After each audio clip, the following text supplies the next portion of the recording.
Bonjour à tous, donc émission un peu particulière aujourd'hui puisque en fait je vais déjà recevoir quelqu'un, je vais recevoir Étienne. Bonjour Étienne. Salut Alexis. On va parler de Thomas d'Aquin qui est le théologien catholique par excellence, le philosophe et théologien catholique par Mm. excellence. Et donc ce qu'on s'est dit avec Étienne, c'est que ce serait intéressant de lire la somme théologique en entier, en tout cas en se concentrant sur les questions qu'on estime être les plus intéressantes. Mm. C'est-à-dire qu'on va les choisir pour vous, mais l'idée c'est vraiment de se lancer le défi de lire intégralement la somme théologique et puis de partager, de discuter dessus. On partirait sur une émission par mois. Mm.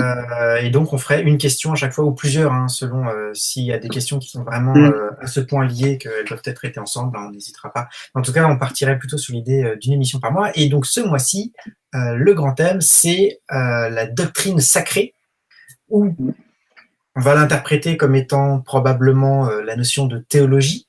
Donc, c'est la Mm. théologie, en tout cas la doctrine sacrée. Qu'est-ce que c'est? Quel est son domaine? À quoi s'étend-elle? Alors du coup, on va commencer par la première question, à savoir, est-ce que la doctrine sacrée est nécessaire? Est-ce que ça sert à quelque chose de faire de la théologie? Et je te laisse parler, Étienne, pour présenter cette question. Bien sûr.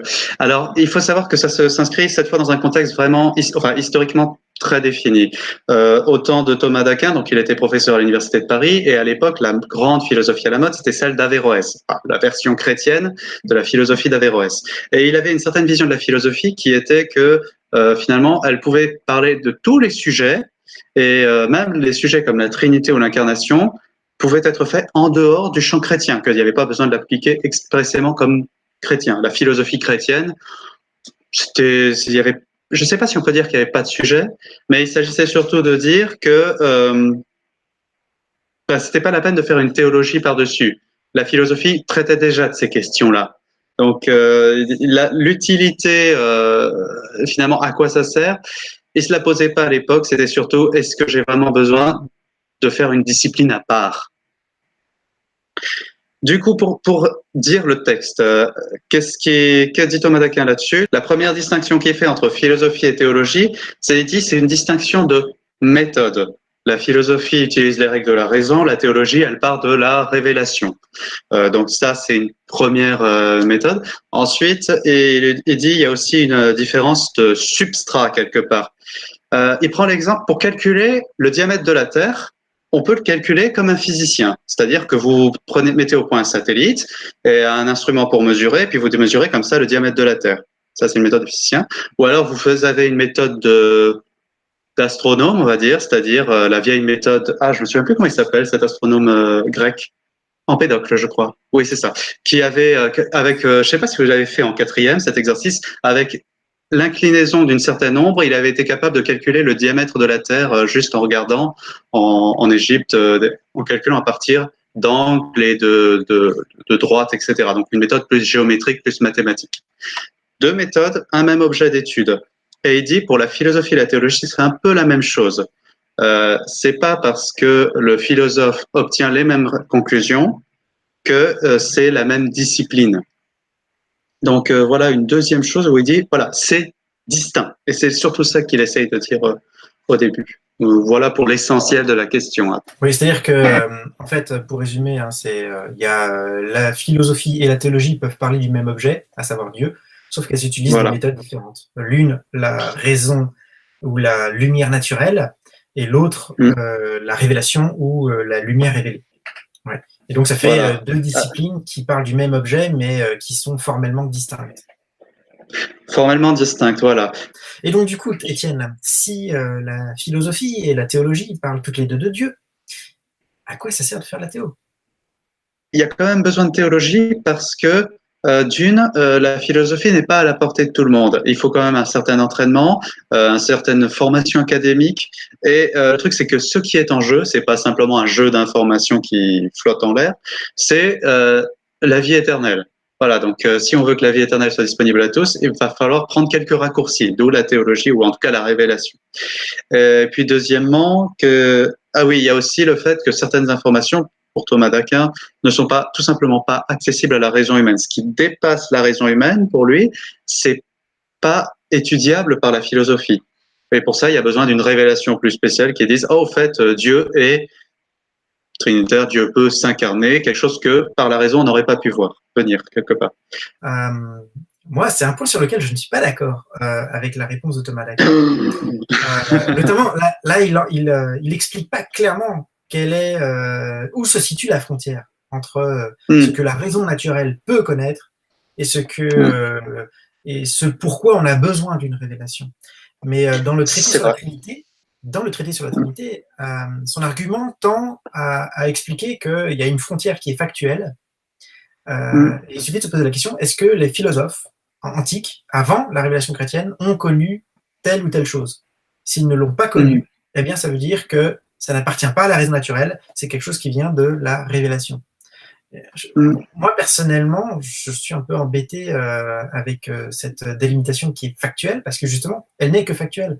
C'est pas une délimitation de droit. C'est pas un argument. Enfin, je veux dire, si Aristote avait découvert comme ça la Trinité dans un autre monde possible, on n'est pas chez Leibniz, on est chez Thomas d'Aquin, mais si dans un autre monde possible, Aristote avait découvert la notion de Trinité, eh bien, le Thomas d'Aquin de ce monde possible aurait considéré que la Trinité faisait partie de la raison naturelle et pas de la révélation. Cette définition, cette distinction, je veux dire, si elle est purement factuelle, elle ne nous permet pas de savoir en droit pourquoi une idée vient de la raison naturelle ou une idée vient de la révélation.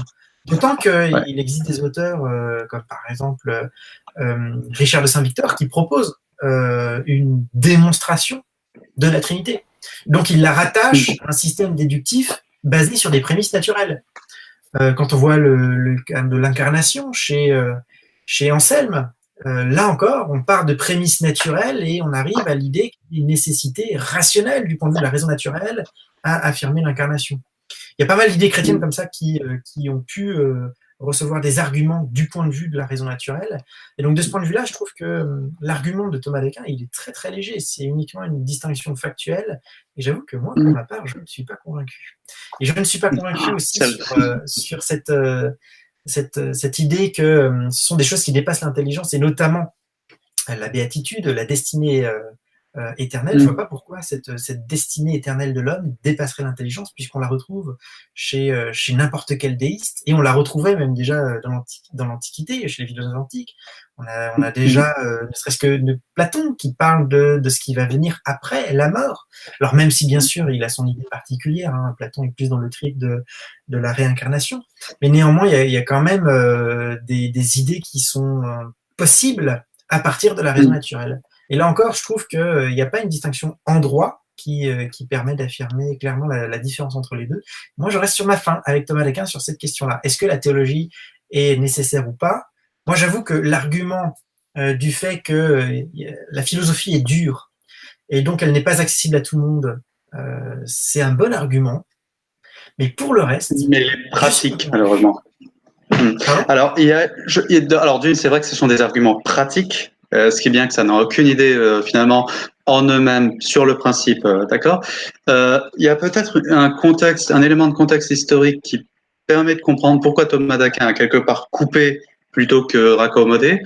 C'est que, par exemple, il a discuté avec Sigé de Brabant. Enfin, à son université, il y avait Sigé de Brabant, un certain enseignant qui était avéroïste, et lui venait de prouver par la raison que la Trinité était impossible, ce qui évidemment pose quelques petits problèmes, particulièrement dans la principale université occidentale de l'époque. Alors, quelque part, Sigé de Brabant s'en sortait en disant « mais on s'en fiche parce que c'est une vérité de foi », quelque part. Donc, complètement infondée, quelque part. Et Thomas d'Aquin, la solution de Thomas d'Aquin face à ce problème-là, c'est de dire ben non, c'est juste que la théologie a une méthode différente ou un substrat différent. Mais finalement, c'est peut-être une réponse à un défi médiéval, mais pas une réponse absolue, quoi. En tout cas, voilà, on peut tout à fait honnêtement, je pense pas que le monde s'écroulerait si philosophie et théologie étaient confondus. Il y a peut-être un truc que j'ai pas encore vu, mais c'est pas pour ça que le thomisme tomberait ou quoi. Mais c'est vrai qu'il a une vision, cette idée qu'il y a des vérités qui ne sont accessibles que par révélation. Me semble que dans la somme théologique, il y a que 2-3 points comme ça Il y a la Trinité, l'incarnation, la création du monde. Ça, c'est presque plus choquant, surtout avec l'argument du kalam qu'on utilise tout le temps aujourd'hui. Non seulement, enfin, ça nous paraît tellement évident que le début du monde peut être prouvé, et ben, pour Thomas d'Aquin, non. Mais bon, ça fait partie. Alors, j'ai pas le texte en tête, mais j'imagine Ah, que c'est tout simplement parce que il est trop aristotélicien, Thomas d'Aquin. et il y avait ça, Pour ouais. Aristote, Pareil, l'éternité Averroès. du monde, comme il y a l'éternité du monde, Thomas d'Aquin ne se voit pas peut-être sur ce point-là, hein, en tout cas, de corriger Aristote, même s'il le fera sur d'autres questions. Mais globalement, il suit quand même relativement Aristote. Il essaye de christianiser Aristote, on va dire ça pour le dire très très brièvement. Et comme Ouais. Aristote est convaincu de l'éternité du monde, par conséquent, il est peut-être un peu logique que Thomas d'Aquin ait suivi Aristote sur cette question-là. Ouais, surtout que, ouais, oui, c'est très probablement le cas. Hein. Mais à savoir qu'à l'époque, il y avait des gens comme Bonaventure qui, par contre, étaient beaucoup moins élégants, on va dire, et qui n'hésitaient pas à prouver c'est la même. Mais bon, voilà je pense, ce qu'on pouvait dire sur l'article 1. Comme il y a quand même 7 ou 8 articles, on va essayer d'avancer un peu. L'article 2, c'est savoir si la doctrine sacrée est une science, c'est-à-dire un savoir, quelque chose que l'on peut étudier. Il n'y a pas cette idée de science empirique comme on peut l'entendre aujourd'hui. Donc, juste, est-ce que c'est un domaine d'étude, tout Mais il simplement? faut rappeler quand même que la science empirique, telle qu'on l'entend aujourd'hui, Mm. disons, sa naissance, ça commence vraiment à la Renaissance. Et l'idée après de mathématiques vient après, au moins avec Descartes en tout cas. Donc c'est Mm. vraiment une idée moderne qui n'existe pas encore à l'époque de Thomas d'Aquin. À l'époque de Thomas d'Aquin, ce qui est une science, c'est un système déductif en fait, c'est ça. C'est un système déductif qui fonctionne principalement sur le syllogisme, à l'image de Aristote. Il me semble que c'est. Alors, tu peux trouver peut-être des racines chez des gens comme Roger Bacon ou Robert Grosset, mais là, c'est déjà une génération après, ou même 2 générations après Thomas d'Aquin, je crois. Et puis, c'était un peu des allumés complètement en avance sur leur temps, aux yeux des gens de leur époque. Mais cette idée que le monde puisse être mathématique ou tout. Mais bref, on a l'essentiel, c'est une science. Comment est-ce qu'il prouve ça déjà? Eh ben, en disant, alors il fait remarquer que c'est peut-être pas une science comme par exemple les mathématiques où j'ai des principes qui sont évidents déjà et à partir de là je construis un savoir.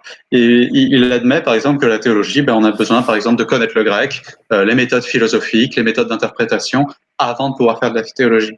Mais il dit c'est pas trop grave parce qu'il y a plein de sciences comme ça. Par exemple la musicologie ou la solfège par exemple, c'est une science qui est bâtie sur plus ou moins l'arithmétique, sur les principes de l'arithmétique. Et pourtant, c'est bien un savoir à part entière, une discipline qui est étudiée par des spécialistes et tout. Et pour la théologie, c'est pareil, même si elle utilise de la philosophie, eh ben, elle le fait quand même c'est plus à partir de la philosophie, c'est de façon seconde quelque part. Ouais, donc c'est-à-dire que pour Aristote, pour Thomas d'Aquin, je veux dire, on va finir par les confondre. Pour Thomas d'Aquin, la théologie est une science parce que c'est un système déductif dont les axiomes, ou les Voilà. postulats de base, sont les articles de foi. Question, Oui. ils sont pas évidents. Peut-on vraiment parler d'une science? Bah, ils sont quand Alors, même révélés et oui. ils reposent sur l'autorité de Dieu. Et donc, par Alors, le truc, conséquent, c'est que les axiomes de départ, évidemment qu'il y a la révélation sacrée dedans, mais il repose aussi sur d'autres sciences, que ce soit la philosophie ou encore même simplement l'étude des langues, la connaissance de l'histoire. Si je connais pas le grec, je n'ai pas accès à la révélation divine. Ou alors il me faudra un traducteur qui aura eu cette science-là. Donc, il y a un dépôt ça marche bien en théorie, mais c'est vrai qu'il y a ce côté double quelque part. T'as les dépôts de la foi, qui vient par la révélation en tout cas, et puis il y a aussi les connaissances de base pour pratiquer ou tirer de ce dépôt révélé le reste des doctrines. ouais, mais en même temps, dans la mesure où la théologie est pour Thomas d'Aquin la discipline la plus élevée, Mm non seulement parce que son objet est le plus digne de tous, à savoir Dieu, -hmm. mais aussi parce que c'est sa justification. La théologie Ouais. ne tire ses axiomes ou ses postulats d'aucune autre science. Comment est-ce Oui. possible que la théologie puisse dépendre, du coup, de la connaissance de la logique, des langues, de la philosophie, de l'histoire? Moi, j'y vois un problème, Alors, ouais. moi, dans cette affirmation Alors, c'est pas dans cette question-là, ça vient après. Hein.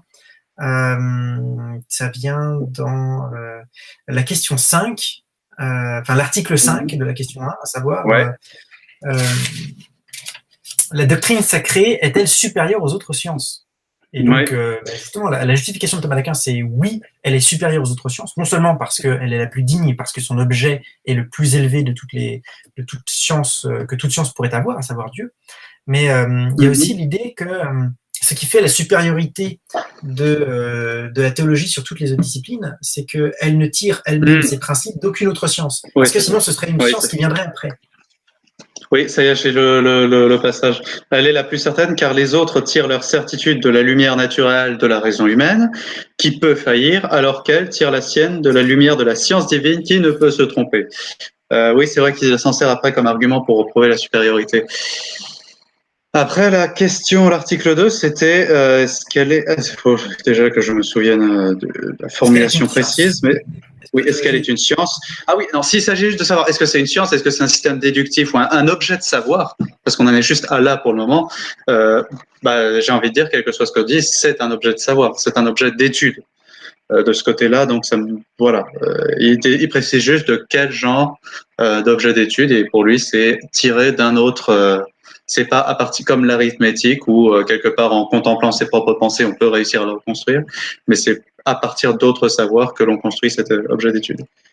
Justement, pour la théologie, tu tendais à dire qu'il y avait besoin aussi des autres sciences. Ouais, du coup ça fait une relation de dépendance. Et oui, effectivement.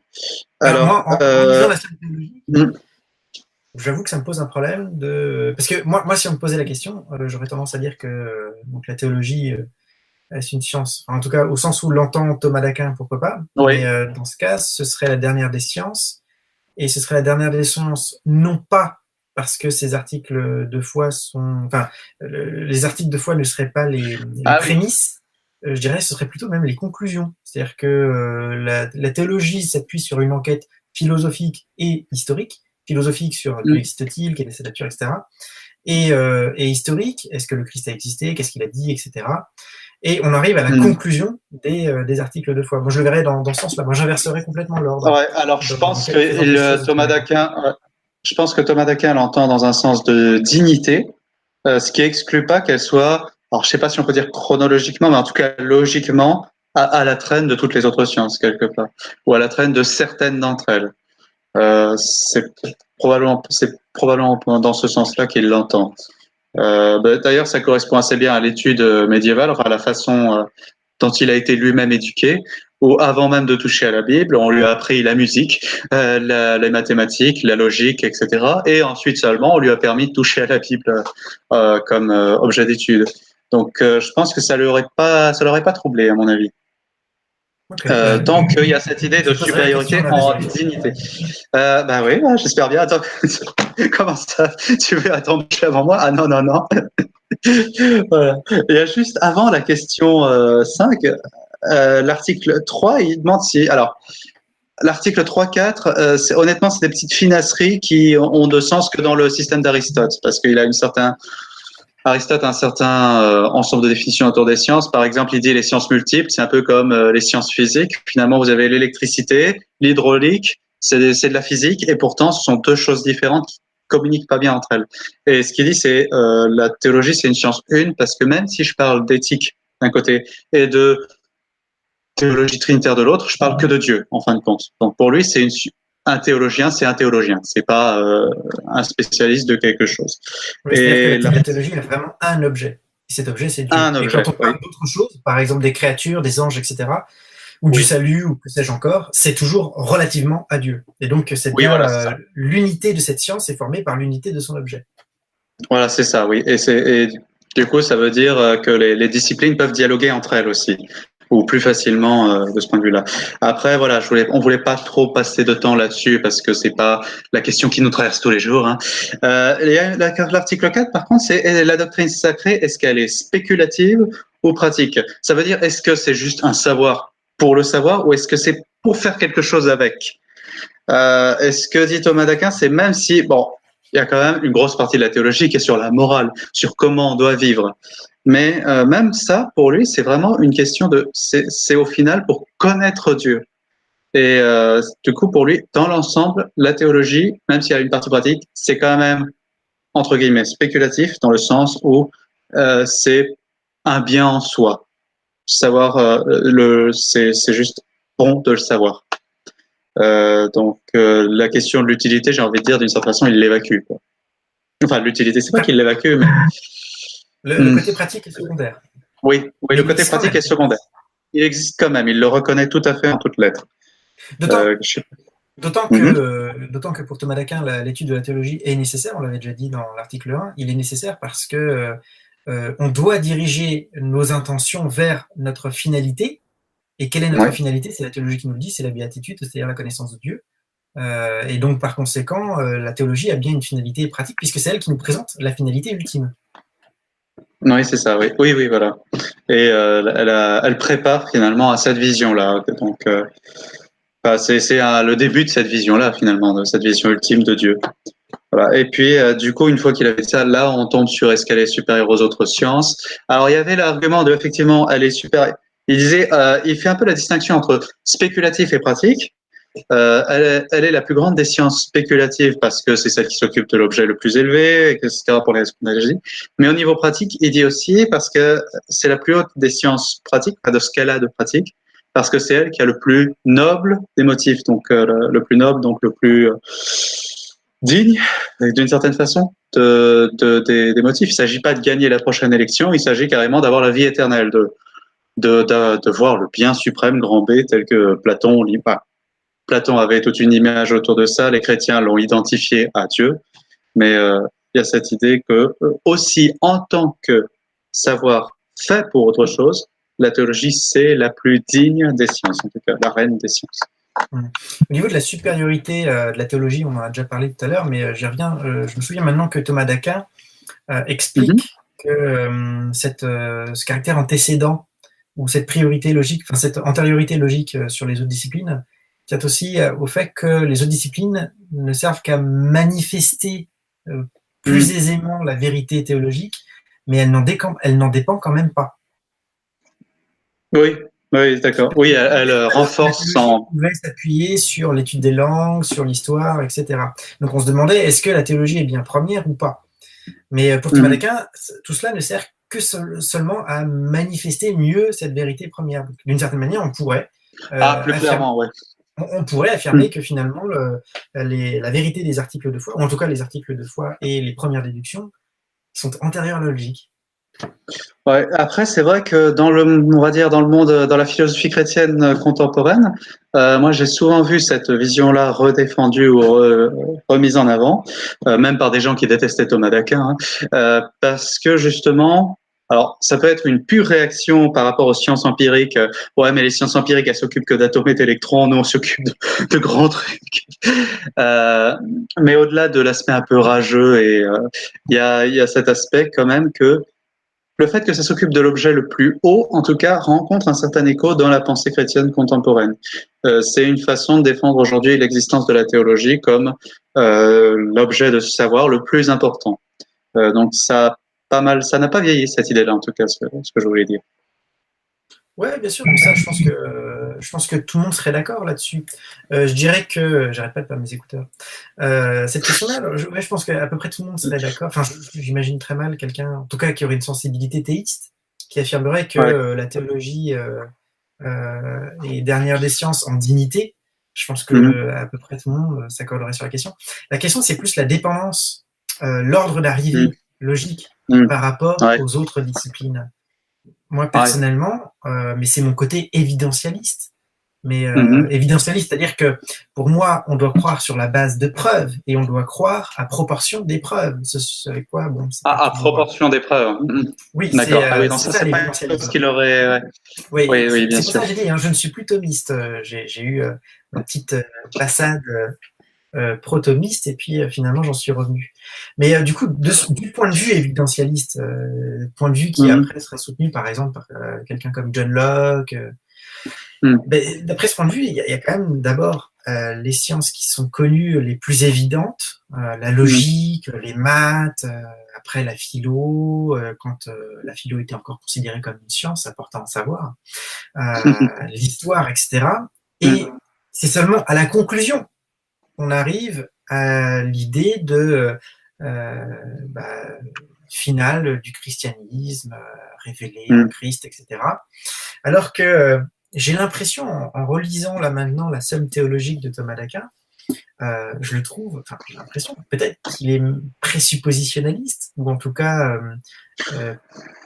partisan de l'idée que la théologie vient en premier et que tout dépend de la théologie, et parce que en ce sens-là, que ces axiomes ne sont justifiés par aucune autre science, ne dépendent d'aucune autre science, elle est indépendante, elle est au sommet de la connaissance, y compris au niveau de ses principes, et toutes les autres ne viennent qu'après. Alors, est-ce qu'il y a carrément un rapport de dépendance des autres sciences? Est-ce que, par exemple, alors, il utilise l'idée de, là j'ai le texte sous les yeux, il parle des sciences architectoniques dans le architecte en fait, c'est ça surtout, où il dit que la théologie c'est ce qui permet aussi d'arranger les sciences entre elles et de faire le lien entre par exemple physique et sociologie.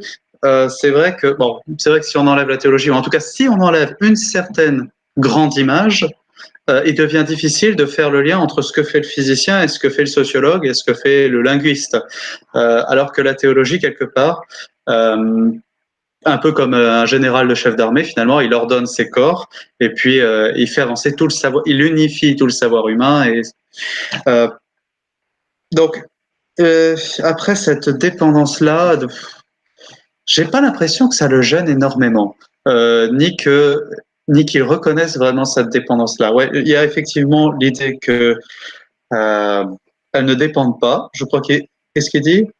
Alors, la science sacrée peut faire des emprunts aux sciences philosophiques, mais c'est pas qu'elle lui soit nécessaire. C'est uniquement pour mieux manifester ce qu'elle-même enseigne. Ouais. Ces principes ne lui viennent en effet d'aucune autre science, mais de Dieu immédiatement par révélation. Voilà. Oui. Et du coup, après, l'idée que les autres sciences c'est juste des servantes, elles viennent renforcer, aider, mais elles sont pas nécessaires. Donc, présuppositionnaliste, ce serait compliqué de faire le lien. Franchement, c'est pas du tout le même substrat. Je suis en train de coller Thomas d'Aquin ou de le mettre dans des débats contemporains. Je ne dis pas que Thomas d'Aquin aurait accepté cela. Je dis juste qu'après avoir lu Thomas d'Aquin et après avoir lu des débats contemporains sur ce type de questions, et maintenant en revenant à Thomas d'Aquin, c'est marrant, j'ai l'impression qu'il a il aurait une affinité potentielle pour ce type de courant. En tout cas, ce type de courant aurait une affinité potentielle pour Thomas d'Aquin. En tout cas, il se reconnaîtrait dans certaines propositions, ça oui, certainement. Je pense qu'après, s'il s'intéressait dans le détail, il y avait quand même une vision de la raison humaine qui était plus positive que les présuppositionnalistes. Il n'aurait pas reconnu l'idée de vision du monde comme quelque chose comme système clos, ça c'est sûr. Mais par contre, il aurait été très à l'aise avec l'idée que les savoirs humains, finalement, ont besoin d'un principe d'interprétation, ont besoin justement d'un principe architectonique pour donner sens, et que finalement ils existent. Mais les présuppositionnalistes vont plus loin que Thomas d'Aquin parce que justement ils disent s'il n'y a pas cette science architectonique, s'il n'y a pas cette vision du monde, comme ils disent, les savoirs n'ont aucun sens en eux-mêmes.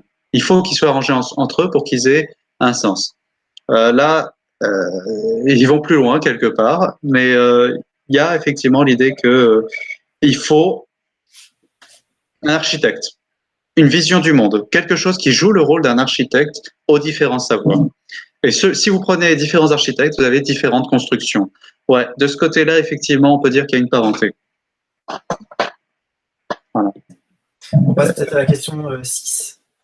C'est justement, cette doctrine est-elle une sagesse? Alors, on avait dit qu'on sauterait plus ou moins celle-là, juste pour faire un tout petit commentaire. On retrouve l'idée effectivement de cette idée de sagesse. Il y a deux sens chez Aristote. Il y a le sens théorique, avoir simplement beaucoup de connaissances, et le sens pratique qui est plus comme la Bible l'entend, c'est-à-dire savoir bien vivre, savoir vivre comme il faut.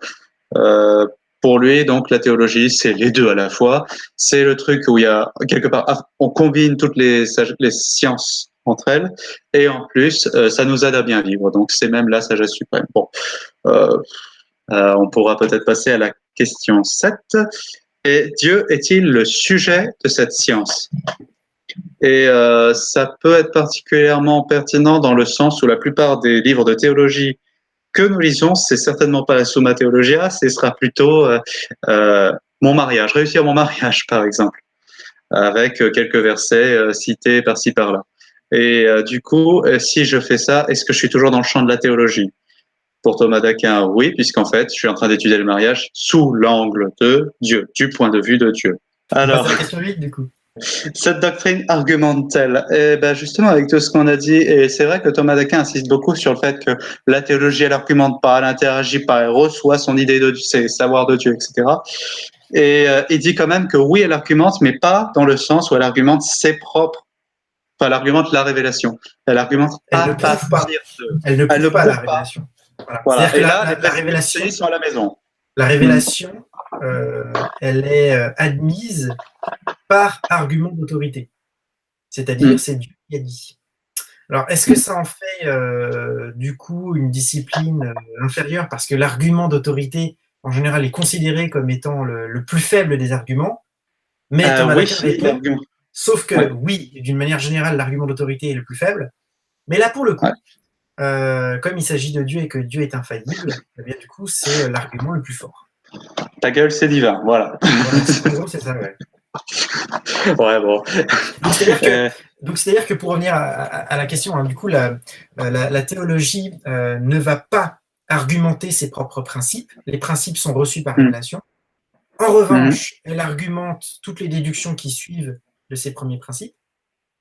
Et si on attaque ces principes ou ces déductions, tout ce qu'elle peut faire, c'est pas démontrer les principes de la foi, mais ce qu'elle peut faire, c'est démontrer leur cohérence. C'est-à-dire que dire que les objections qui visent à dire ceci est impossible sont fausses. Par exemple, typiquement, quelqu'un qui dirait la Trinité, elle est fausse parce qu'il est impossible qu'un être soit trois personnes, c'est incohérent. La théologie se défendrait en expliquant que c'est bien cohérent, sans pouvoir dire que c'est vrai, parce que ça fait partie de ses postulats, c'est quelque chose qu'elle postule, elle démontre pas. Par contre, en revanche, elle peut dire c'est faux, c'est cohérent. Enfin, c'est faux, c'est faux, l'objection est fausse, c'est cohérent. Oui, c'est vrai que quasiment tous les débats sur la Trinité et sur l'incarnation, alors qu'on soit thomiste ou pas thomiste, c'est vraiment comme ça qu'on fait concrètement. À partir du moment où la Bible est parole de Dieu, le témoignage de Dieu n'a pas à être remis en cause quelque part, et finalement tout ce qu'on peut faire, c'est lever les objections sans pouvoir. Ah, pas sûr. Ouais, enfin, ça c'est entre chrétiens. Enfin, entre chrétiens, du coup, si deux personnes admettent la Bible comme révélation, du coup, normalement, ils sont censés tous les deux le prendre comme postulat de départ et ne pas discuter ce postulat. Mais la question se pose quand une personne n'admet pas ce postulat. Est-ce qu'il est possible ou non d'argumenter? Et justement, c'est pour ça que je rapproche à nouveau Thomas d'Aquin d'une posture, disons, présuppositionnaliste ou quelque chose comme ça. C'est-à-dire que les vérités de foi ne sont pas démontrées, on peut juste dire qu'elles sont cohérentes, mais on ne peut pas prouver leur vérité. Alors que, à contrario, un évidentialiste aura tendance à dire que les vérités de foi, entre guillemets, font partie du système de la connaissance comme conclusion et donc peuvent être argumentées. Alors, ça pose la question, dans le système évidentialiste, du coup, quelles sont les bases de connaissances c'est quoi les connaissances basiques? On commence par la logique. On commence par la logique. Après quoi vient l'épistémologie, enfin la philosophie, je veux dire, les sciences naturelles, les sciences humaines, dont l'histoire. Oui, alors là, on n'est plus dans les connaissances. C'est le mélange d'éléments issus de la philosophie et de l'histoire qui amène ensuite à crédibiliser une conviction chrétienne. On va dire ça comme ça. C'est vrai que, en fait, ce qu'il y a, c'est que Thomas d'Aquin n'explique pas trop pourquoi, ou il va pas aussi loin dans l'idée de est-ce qu'on doit croire sans preuve, ou pourquoi recevoir par autorité la révélation divine et pas telle autre révélation divine.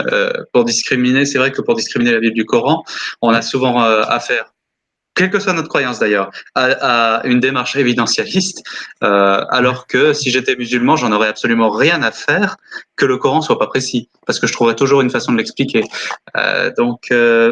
Ouais, en fait, on est en plein dans le creux de la vision de Thomas d'Aquin sur comment je fais pour distinguer une révélation d'une autre, pourquoi là j'accepte par autorité, et ensuite tout le long de la Soumma, il va faire des arguments enfin, des développements rationnels quelque part. Donc, après, faut voir que chaque article est très court finalement. Donc, c'est normal qu'il n'y ait pas des détails monstrueux. Mais ouais, là, on vient de soulever un truc. On continue avec les deux dernières questions. Donc là, on arrive à la question 9. Ouais, alors là, on est passé vers la fin de la question 1 et passe dans les questions plus méthodologiques. Est-ce qu'on peut faire telle chose en théologie? Est-ce qu'on peut faire telle autre? Et là, il parle de est-ce qu'on peut utiliser des métaphores, des images, des analogies? Est-ce que la Bible peut le faire? Et pour lui, oui. Les paraboles, par exemple, sont une forme tout à fait valide. Et puis, il justifie ça. Alors, comment est-ce qu'il justifie ça déjà? Par C'est de la même le manière fait que... qu'elle doit être accessible, justement. Et il reprend Voilà. ce qu'on venait un peu de dire, qu'elle doit être accessible. Et du coup, parler par image a cet avantage de rendre très facilement accessible les vérités essentielles pour le salut. Ouais. Il y a une deuxième chose, bon ça c'est plus la question 10, hein, mais il y a une deuxième chose qui est intéressante chez Thomas d'Aquin, c'est cette idée que donc il y a plusieurs sens à l'écriture. Il y a Oui. les fameux quatre les sens, quatre sens. littéral, métaphorique, moral, et je vais l'appeler prophétique. Anagogique. Ouais. Voilà, mais Anagogique, prophétique, ouais. Pour comprendre ce que ça veut dire, moi je pense que dire prophétique c'est plus clair. Oui. Thomas d'Aquin se pose, oui, mais du coup, est-ce qu'on peut toujours bien comprendre son sens? Et il y a un petit argument à un moment donné, c'est qu'il dit que, mais de toute façon, tous les autres sens ont toujours leur équivalent dans un sens littéral quelque part dans la Bible. Oui, il y a ce qu'on appelle l'analogie de la foi. Plus tard, on l'a appelé analogie de la foi, mais c'est intéressant de voir que c'est chez Thomas d'Aquin, parce que c'est chez Augustin. Et en matière d'interprétation, en fait, il innove pas, il reprend simplement les vieilles méthodes augustiniennes. Mais du coup, c'est assez intéressant par rapport à l'interprétation protestante, parce que bon, Dune, il dit bien, en fait, il défend l'interprétation typologique en disant bien qu'elle est possible, mais qu'elle doit être soumise au sens littéral, dans le cadre du sens littéral, et en accord avec justement des sens littéraux plus clairs ailleurs. Ouais, mais du coup, on touche à la question de... Parce que les deux dernières questions, en fait, concernent aussi la révélation et sa forme. Ah oui. Et moi, j'en profite pour soulever une objection, une question que j'aurais bien aimé voir dans la scène théologique. Pourquoi est-ce que la Bible n'est pas écrite sous la forme, justement, d'un système déductif? Ou alors, pourquoi est-ce qu'elle ne contient pas dans ces textes, un texte qui, tout simplement, serait la présentation de la théologie? Alors, il n'y a pas l'éthique de Spinoza, mais en version corrigée, version chrétienne, entre guillemets. Pourquoi est-ce qu'il n'y a pas le petit livre L'éthique de Spinoza à l'intérieur de la Bible? Il fait référence, mais je crois que tu l'as vu, hein, il fait référence à Dionysius l'Aréopagite. Denis l'Aréopagite, excuse-moi. Denis l'Aréopagite, ouais. Ouais. Et où il disait, bon, on a déjà dit l'aspect plus facilement accessible aux autres, mais il y a aussi le fait que les images peuvent aussi cacher la vérité ou troubler l'accès à la vérité, comme si un aspect un peu religieux, un mystère, où quand même on sauvegarde le mystère derrière des récits ou des choses comme ça, de manière à ce qu'il soit pas trop visible, trop facile d'accès. Alors, c'est contradictoire, franchement, c'est deux arguments qui vont pas l'un avec l'autre. Tu as raison, j'avais oublié ce détail, j'avais oublié cet argument. Mais c'est pour répondre à ta question, c'est pas le même public qui est visé. Hein. C'est-à-dire que d'un côté, il s'agit. Ah oui, c'est les sceptiques, les moqueurs, ouais. Voilà, c'est ça exactement. C'est-à-dire que d'un côté, il s'agit de se rendre plus compréhensible aux humbles ou à ceux qui sont bien disposés, et moins compréhensible à ceux qui, au contraire, sont moins bien disposés, tout simplement. Ah oui, donc finalement, c'est pas si contradictoire que je le voyais. Ouais. Mais ouais, il y a cette histoire, en tout cas, de troubler un peu ou de rendre un peu plus difficile la tâche des moqueurs, d'une certaine façon, entre guillemets. Du coup, on a fini les 10 questions autour de la doctrine sacrée, les questions méthodologiques. Tout à fait, on a fini les 10 questions, et donc justement, il nous reste des questions. Enfin, il nous reste nos questions sur les points obscurs du texte. Peut-être que les personnes qui regardent cette émission ont leurs propres compétences à apporter sur ces points-là. N'hésitez pas à commenter en dessous de la vidéo si il y a quelque chose que vous avez mieux compris que nous. Si vous avez des questions vous-même sur ce qu'est la théologie, la nature de la théologie, notamment chez Thomas d'Aquin, eh bien, vous pouvez aussi poser vos questions. Je peux vous dire déjà que le thème de la prochaine émission qu'on fera ensemble, Étienne et moi, C'est un thème qui est évidemment super passionnant puisqu'il s'agit de l'existence de Dieu. Et en attendant, eh bien, n'hésitez pas à liker la vidéo, n'hésitez pas également à vous abonner à la chaîne, évidemment, pour ne pas manquer la prochaine émission. Et surtout, dites-nous si vous avez aimé l'émission. Et d'ici là, je vous dis à très bientôt. Au revoir.